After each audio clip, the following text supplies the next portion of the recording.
ലഹരിക്കെതിരെ സർക്കാർ ആവിഷ്കരിച്ച് നടപ്പിലാക്കുന്ന തൂഫാൻ ദ നാർക്കോ ഹണ്ട് എന്ന പദ്ധതി വരുന്നു.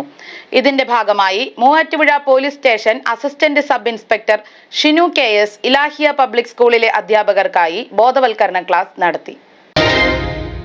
പുതിയ അധ്യയന വർഷത്തിന്റെ തുടക്കമായ ജൂൺ 1 മുതൽ ലഹരി മാഫിയയ്ക്കെതിരെ ശക്തമായ പോരാട്ടത്തിനൊരുങ്ങി ആഭ്യന്തര വകുപ്പ്. Operation Toofan the narco hunt എന്ന പേരിൽ പരിശോധന ആരംഭിക്കുന്നതിന്റെ ഭാഗമായി കുട്ടികളെ ലഹരിക്ക് ഇരയാക്കുന്ന സംഘങ്ങളെ ഉന്മൂലനം ചെയ്യുന്നതിന് വേണ്ടിയാണ് ഈ പദ്ധതി. കുട്ടികളെ ലഹരി സംഘങ്ങളുടെ വലയിൽപ്പെടാതെ മാറ്റി നിർത്തുന്നതിനും അവരെ അതിന് പ്രാപ്തരാക്കുന്ന രീതിയിൽ പെരുമാറുന്നതിനും പദ്ധതി ലക്ഷ്യമിടുന്നു.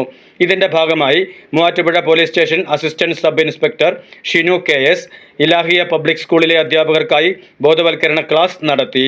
സ്കൂൾ മുൻ manager M. Abdul Khader, sub inspector Sreenath S, assistant sub inspector Sindhu MK, civil police officer Sreelatha PG, programme coordinator Rejimon, school vice principal Anu G. Biju തുടങ്ങിയവർ പങ്കെടുത്തു. News desk media 60 Kothamangalam.